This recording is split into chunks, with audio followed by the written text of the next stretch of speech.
Mas nós aguardamos a bem-aventurada esperança e o aparecimento do nosso grande Deus e Senhor Jesus Cristo.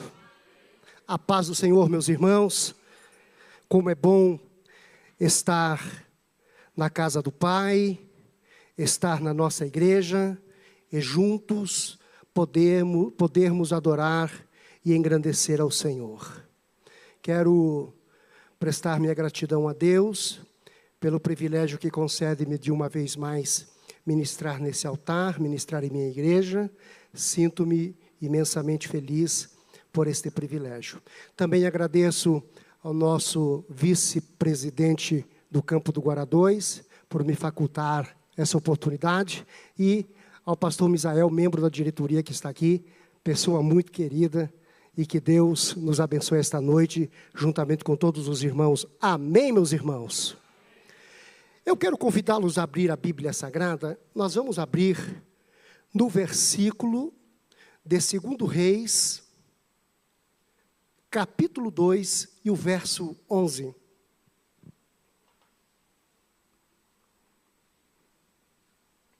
Eu tenho uma palavra de Deus para alguém que está aqui, eu tenho uma palavra de Deus para o nosso coração esta noite. Livro de 2 Reis, capítulo 2, e o verso 11, diz assim: E sucedeu que, indo eles andando e falando, eis que um carro de fogo, com cavalos de fogo, os separou um do outro, e Elias subiu ao céu num redemoinho. Podem sentar-se, por favor.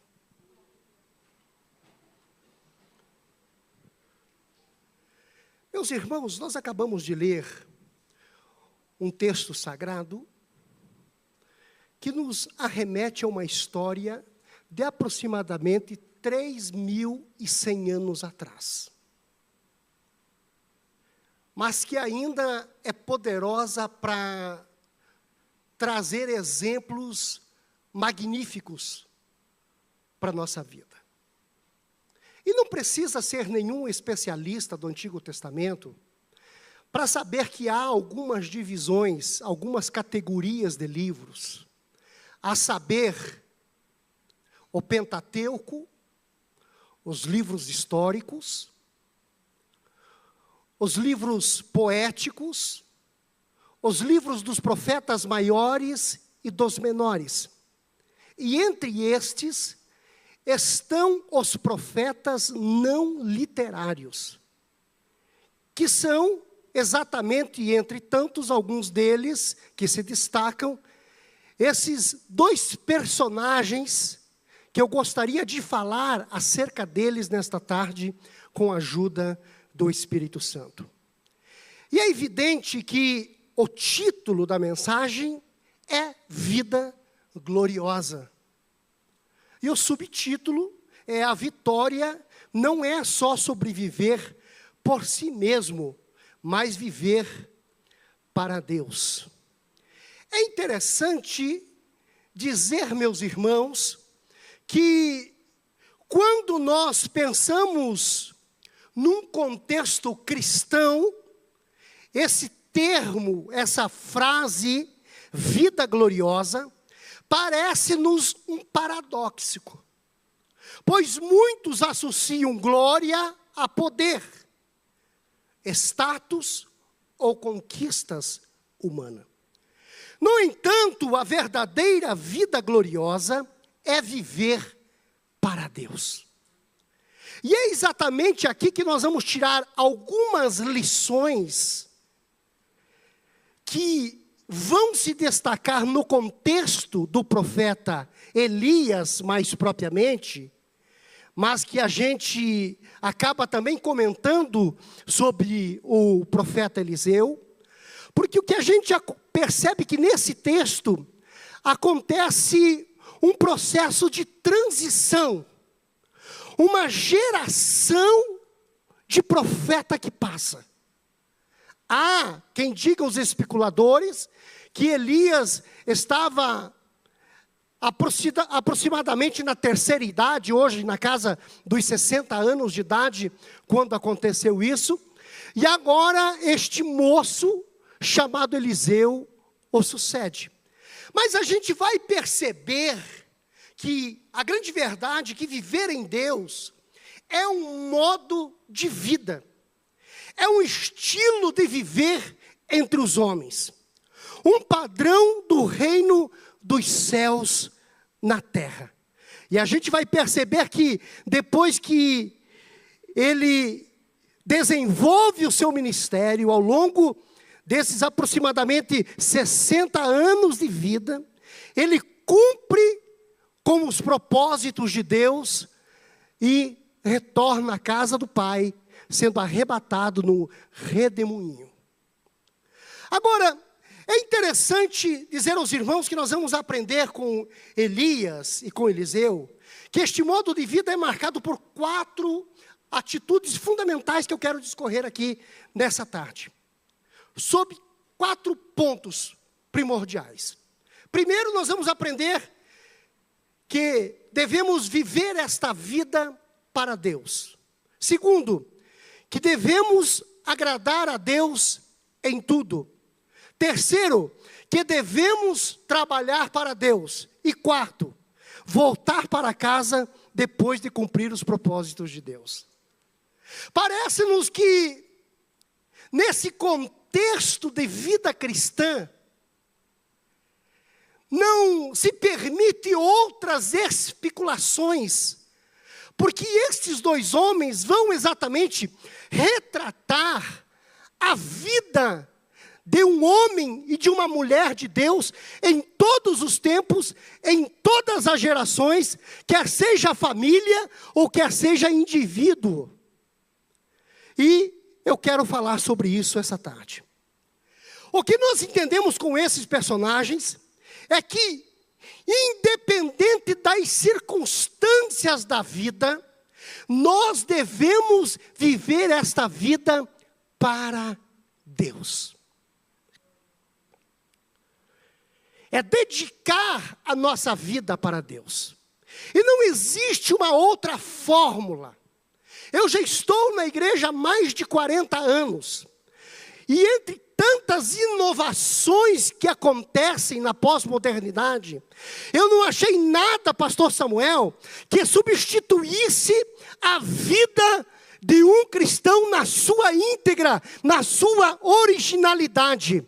Porque a vida de um cristão, ela condiz em viver esta vida para Deus, independente das circunstâncias.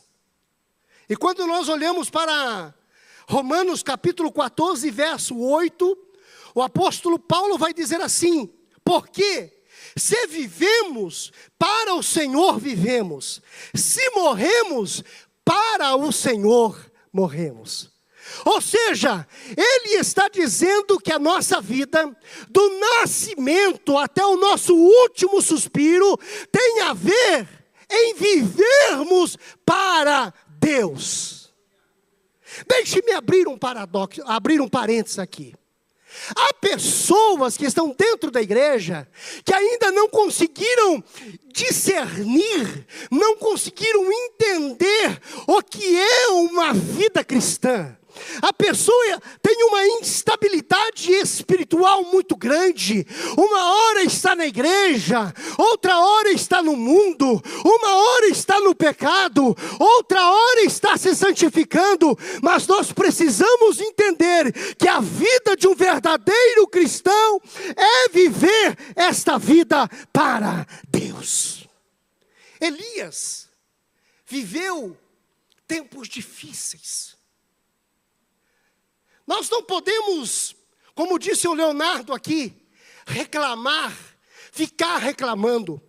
Porque todas as pessoas que passaram nessa terra, que já serviram a Deus, que já cumpriram com suas missões e suas responsabilidades, passaram tempos difíceis.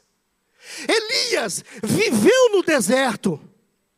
teve sede, teve fome, teve dor, teve medo, teve solidão, teve perseguição, teve ameaças de morte, em meio a idolatrias e apostasia do povo de Deus. Então não somos nós os primeiros que estamos passando por provas, por tribulações, por privações, por aflições, por angústias, por necessidades, por enfermidades ou até por fomes, não. Outros que existiram antes de nós já passaram por tudo isso, mas eles acabaram entendendo que independente das circunstâncias da vida, o propósito deles é viver para Deus. Viver para Deus é permanecer fiel quando tudo parece contrário. Não importa se o tempo é de crise ou de bonança. Quem vive para Deus permanece de pé. Em todos os tempos, em todos os lugares, em todas as horas. Continua em pé, servindo a Deus, porque entende que viver esta vida para Deus é fundamental. Uma vida gloriosa não é isenta de circunstâncias difíceis, mas é marcada pela presença constante de Deus, e como prova disso, Elias continuou vivendo para Deus e não deixou de obedecer à voz de Deus. Uma vida gloriosa começa quando decidimos viver para Deus em todas as circunstâncias. Eu não sei se você ainda está num processo de dúvida, de insegurança ou de medo, quando falamos acerca de servir a Deus, de ser um crente na pessoa de Jesus Cristo. Caso você esteja em dúvida, esta tarde, noite, é uma oportunidade que você tem de dizer: Senhor, eis-me aqui, eu rendo-me, eu entrego-me, porque eu quero viver para Deus nesta vida, independente das circunstâncias. Segundo ponto que nós vamos aprender com Elias e com Eliseu, que nós devemos agradar a Deus em tudo. Viver para Deus, agradar a Deus. Porque a vida cristã é um grande desafio, todos nós sabemos. Todos os dias é um embate. É um combate, é uma luta contra o pecado, contra o mundo. E o que mais devemos exercitar ao longo do dia é a palavra não. Não para aquilo que nos afasta de Deus, não para aquilo que interrompe a nossa comunhão com Deus, não para aquilo que desagrada e que é desaprovado pela palavra de Deus. Em 2 Coríntios capítulo 5 e verso 9, o apóstolo Paulo vai dizer: por isso também nós nos esforçamos, quer presentes, quer ausentes, para sermos agradáveis. O apóstolo Paulo tinha essa consciência, não só missionária, mas como indivíduo, como cidadão, como homem, que era importante agradar a Deus em todas as coisas. E nós precisamos entender que Elias também buscava agradar a Deus. Elias é um tipo de profeta que nunca buscou agradar os homens. Ele não vivia para agradar a si próprio e nem para agradar aos outros. Todos nós sabemos os desafios diante de Acabe e de Jezabel. E mesmo assim, isto não foi o suficiente para intimidar na totalidade o profeta Elias, porque ele sabia que agradar a Deus era primordial. Agora nós percebemos que Elias não enfrentou só reis, ele enfrentou profetas, mas ele se manteve integrou em todo o tempo. Deixe-me perguntar, quais são as situações que te afrontam no dia a dia? Que tipo de situações, de tentações, de ofertas são colocadas diante de você no dia a dia e que você precisa recusar, que você precisa dar as costas, que você precisa dizer não, que você precisa afastar-se? Agora é interessante que nessa caminhada de Elias, ele sendo seguido por Eliseu, sendo sucedido por Eliseu, nós vamos perceber que Eliseu segue o mesmo padrão e o mesmo exemplo. Não agradar aos outros, mas na linha de prioridade, número 1 era agradar a Deus. A pergunta que eu faço para nós aqui esta tarde: nós estamos buscando agradar a Deus? Nós estamos nos esforçando para agradar a Deus? Nós entendemos a importância do que é agradar a Deus? Fato este, que os desejos de Eliseu, quando ele pede a porção dobrada do Espírito que estava sobre Elias, não era por vaidade, não, mas era para servir melhor ao Senhor em tudo. Esse era o desejo dos dois: agradar a Deus, servir a Deus, agradar a Deus. Nós vivemos nesta vida para agradar a Deus, custe o que custar, seja o custo de sangue, seja o custo de lágrimas, seja o custo de dores. Nós precisamos entender que a nossa prioridade é agradar a Deus. Viver uma vida gloriosa é buscar agradar a Deus nas pequenas e nas grandes coisas. São nos gestos, são nas palavras que falamos, são nas atitudes que tomamos, são nas decisões que escolhemos. Isto vai refletir a nossa relação com Deus, por que estamos aqui e se de fato queremos agradar a Deus. Quando você vive ou nós vivemos para agradar a Deus, não importa se o mundo te aplaude ou te rejeita, porque o que importa é o sorriso de Deus, e Ele é suficiente. A vida gloriosa é uma vida que busca agradar a Deus em cada atitude, cada palavra e cada decisão. O apóstolo Paulo vai listar em Filipenses capítulo 4 e verso 8.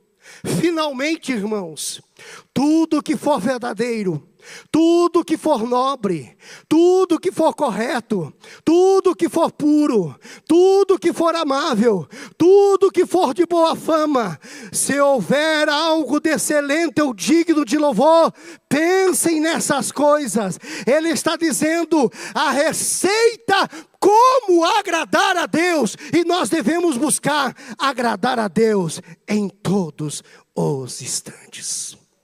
A terceira coisa que nós devemos entender: a importância de nesta vida trabalharmos para Deus. Em 1 Coríntios capítulo 15, verso 58, o apóstolo Paulo vai dizer: portanto, meus amados irmãos, sede firmes e constantes, sempre abundantes na obra do Senhor, sabendo que o vosso trabalho não é vão no Senhor. Elias trabalhou incansavelmente, porque nós vivemos para trabalhar para Deus nessa terra. Se existe um propósito nobre da nossa existência na face da terra, é nós sermos representantes de Deus nessa terra. É sermos mensageiros das boas novas de salvação. É sermos testemunhas de Cristo Jesus no meio de uma geração perdida. É sermos luz do mundo no meio de uma geração em densas trevas. É sermos o sal que equilibra esta terra que está podre dia após dia. Nós temos missões nessa terra. Elias trabalhou intensamente, treinou o profeta, restaurou o altar, confrontou o pecado, anunciou a palavra, ungiu reis e profetas. E quando o seu tempo estava se esgotando, ele pensou num sucessor. Deixe-me abrir um parênteses aqui.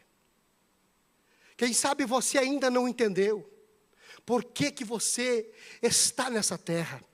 Por que você faz parte do quadro de membros e de obreiros do campo do Guará 2? Você está aqui, nós estamos aqui, não é apenas para ocupar lugares.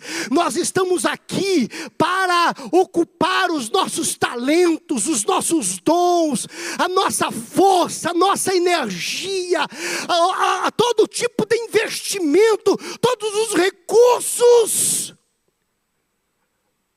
para trabalhar para Jesus, para produzirmos no reino de Deus. Nós estamos aqui por estes propósitos que são nobríssimos.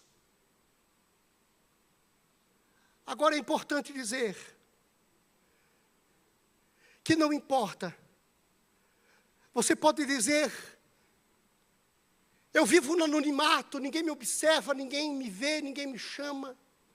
Sou invisível, mas Deus te vê. Deus sabe quem você é. Deus sabe o tipo de obra que você faz. Deus sabe o tipo de fruto que você gera. Porque muitas pessoas às vezes não geram fruto ministrando uma palavra aqui nesse altar. Muitas pessoas às vezes não geram fruto ensinando aqui nesse altar. Mas nos bastidores você está trabalhando incansavelmente. É um evangelista nato. É um missionário levando a palavra. É testemunhando. É atendendo os necessitados. É fazendo alguma coisa. É usando teus dons, teus talentos, teus recursos na obra do Senhor. E se você assim está fazendo, bem o fazes, porque Deus está vendo cada coisa, e todas elas estão sendo registradas no livro de Deus. O que nós percebemos na verdade é que tanto Elias quanto Eliseu, eles fizeram a sua parte. Eles cumpriram com o seu chamado ministerial. Eles desenvolveram as suas vocações. Ocuparam seus dons, seus talentos. Eles usaram tudo em torno da obra de Deus. Mas nós precisamos entender que a vida gloriosa, ela não é uma vida de inércia. Ela não é uma vida de transferência de responsabilidades naquilo que me cabe fazer. Que a vida cristã não deve ser uma vida de omissão. Porque eu entendo que alguém está fazendo, o pastor Denival está fazendo, então logo eu não preciso fazer, não. Na individualidade, cada um de nós fomos enviados para essa terra com um propósito. Eu vi aqui na segunda-feira, quando Deus usava o profeta para chacoalhar uma mulher que estava se escondendo, que estava se ocultando, que estava querendo não se envolver com a obra de Deus. E talvez nós temos aqui em nosso meio algum Jonas que está fugindo, tentando se esconder entre os bancos, tentando se esconder entre as multidões, achando que Deus já te esqueceu, achando que você já não é mais ninguém. Isso não é verdade. Deus está de olho em você. Aquilo que você tem que fazer, não sou eu que vou fazer. Aquilo que eu tenho que fazer, não é você que vai ter que fazer. Cada um de nós prestaremos contas. Teremos que prestar conta com o dono da igreja. Teremos que prestar conta com o dono da obra. Teremos que prestar conta com o cabeça da igreja, com Jesus Cristo de Nazaré. A vida gloriosa é uma vida produtiva espiritualmente. Não é uma vida para a gente ficar de braço cruzado, para a gente ficar só balançando na rede, só tomando Coca-Cola e pensando no churrasco de domingo. Não. A vida tem outras coisas importantes. E quando nós pensamos em obra, quando nós pensamos em reino, quando nós pensamos em ministério, quando pensamos em chamada, quando pensamos em vocação, quando pensamos em dom, precisamos entender que cada um de nós fomos escolhidos. E Deus colocou alguma coisa em nossas mãos. Seja para tocar, seja para cantar, seja para testemunhar. E o apóstolo Paulo, em 2 Timóteo 4, capítulo 4, versos 7 e 8, diz assim: combati o bom combate, acabei a carreira, guardei a fé. Desde agora, a coroa da justiça me está aguardada. E ele foi muito enfático dizer: acabei a carreira. Quando nós acabarmos a nossa carreira, nós vamos voltar para casa. Depois que cumprirmos os propósitos de Deus nessa terra, um por um, nós voltaremos para casa se Jesus não voltar até lá. A grande verdade é que Elias é um tipo de igreja. Ele vai representar a igreja, mas ele vai representar os crentes na pessoa de Jesus Cristo. Porque nós sabemos que na verdade crente não morre, crente dorme. E que a morte do crente alegra o coração de Deus. Pode entristecer os que ficam, mas na verdade Deus sente alegria na morte do justo. Elias não morreu, foi levado ao céu por Deus em glória. Sua vida não terminou em derrota, mas em vitória celestial. Elias não morreu, foi arrebatado ao céu. Ele terminou a carreira e foi levado em glória. A sua vida foi um testemunho de que vale a pena viver para Deus até o último suspiro. E nós estamos falando dele aqui hoje. O maior prêmio, meus irmãos, não é o reconhecimento dos homens, mas é ouvir Deus dizer: servo bom e fiel, entra no gozo do teu Senhor. Essa é a frase mais linda que alguém pode ouvir da parte de Deus. É mais do que uma pregação. É mais do que ouvirmos um bom orador. É mais do que ouvirmos um bom discurso. É ouvir a voz do próprio Mestre, dizendo: bem-vindo, benditos de meu Pai. Tomai por herança o reino que vos está preparado desde a fundação do mundo. A verdadeira vida gloriosa é viver de modo que ao partirmos, o céu nos receba com alegria. A vida gloriosa não termina aqui. Ela continua na eternidade com o Senhor.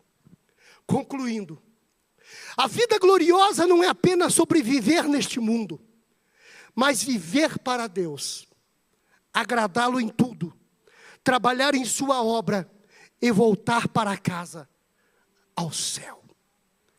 Elias e Eliseu nos ensinam que a verdadeira vitória não está em ser famoso, mas em ser fiel. Que o nosso maior desejo seja viver e morrer para o Senhor, pois só assim experimentaremos a verdadeira glória. Queridos, a verdadeira vida gloriosa não é uma vida de fama, de riqueza ou de conforto. É uma vida de propósito, de fidelidade e entrega total a Deus. Elias viveu para Deus, agradou a Deus, trabalhou para Deus e foi levado por Deus. E essa é a jornada de todo cristão fiel na terra. Eu quero convidá-los a estarem em pé.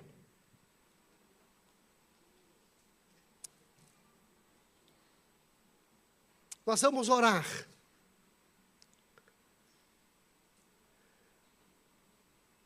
A grande verdade é que nós aprendemos com Elias e Eliseu, que esse estilo, este modo de vida, são marcados por 4 atitudes fundamentais. Viver essa vida para Deus, agradar a Deus em tudo, trabalhar para Deus e voltar para casa depois de cumprir os propósitos de Deus. Eu gostaria de que você pensasse agora, como foi que você chegou aqui?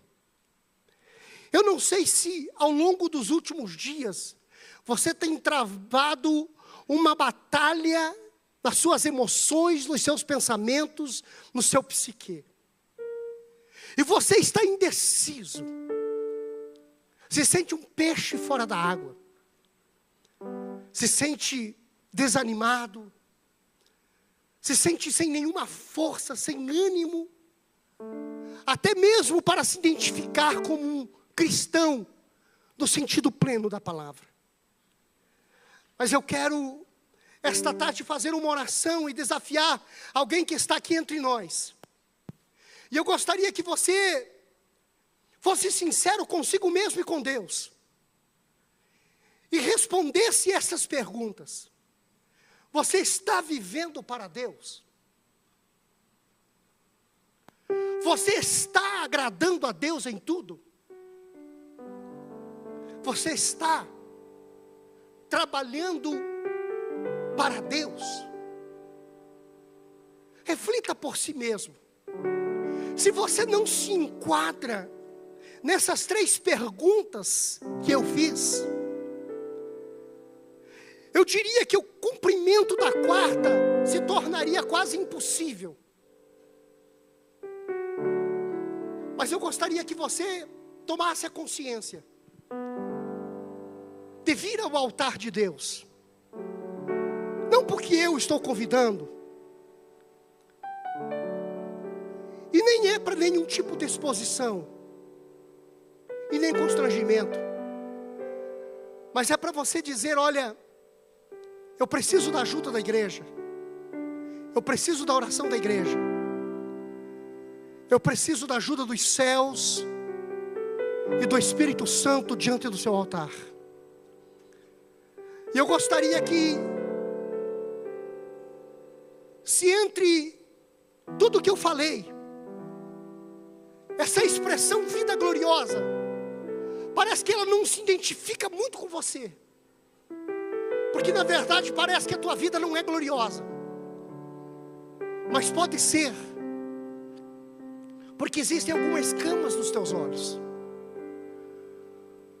porque quem sabe o seu ouvido não está conseguindo ouvir a voz de Deus. Eu gostaria que a igreja estivesse com os olhos fechados agora, permanecesse com os olhos fechados agora. E eu quero convidar você que precisa receber esta oração especial, saísse do seu lugar para nós orarmos por você. Eu sempre digo que aqui não existe super-homens e nem mulheres maravilhas. O que existe é seres humanos, com debilidades, com fraquezas, com necessidades, e que na verdade nós dependemos um dos outros e ambos dependemos de Deus. Eu gostaria que você fosse sincero, como está sendo algumas pessoas aqui, e saísse do seu lugar para dizer: Deus, muda a minha história. Eu quero sentir prazer em ser crente. Eu quero sentir prazer em ser obreiro. Eu quero sentir prazer em servir a Deus. Eu quero sentir prazer como eu sentia há muitos anos atrás. Eu quero que você saia do seu lugar para nós orarmos a seu favor. A igreja vai orar a seu favor.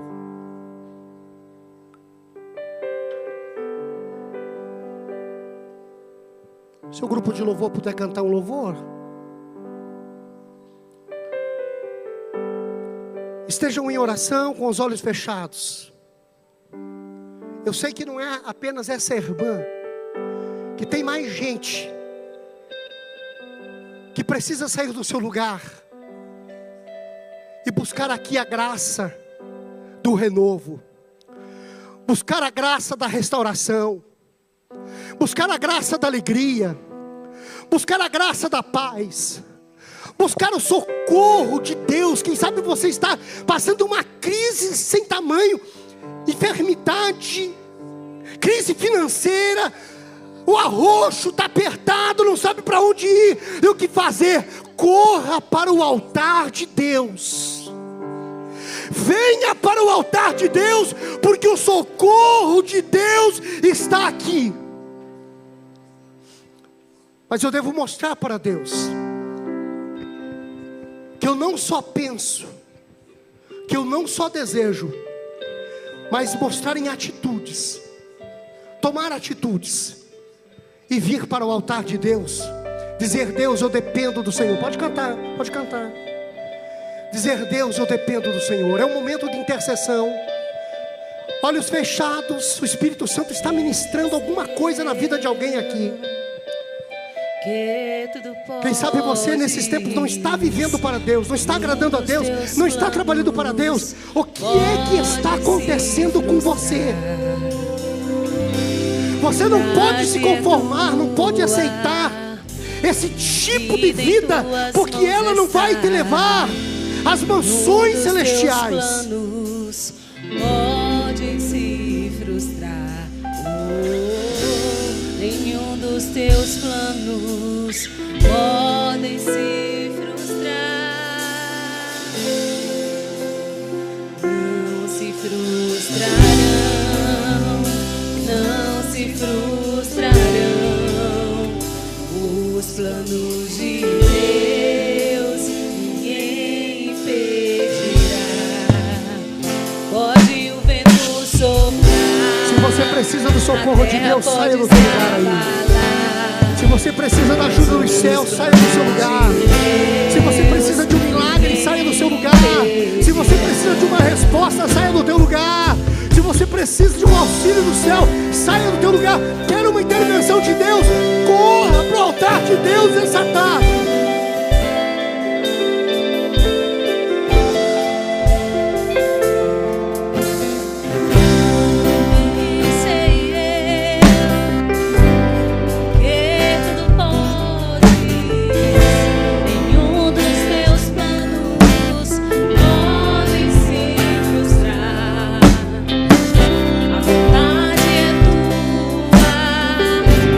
Vida em tuas mãos está.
fortalecer, Espírito Santo.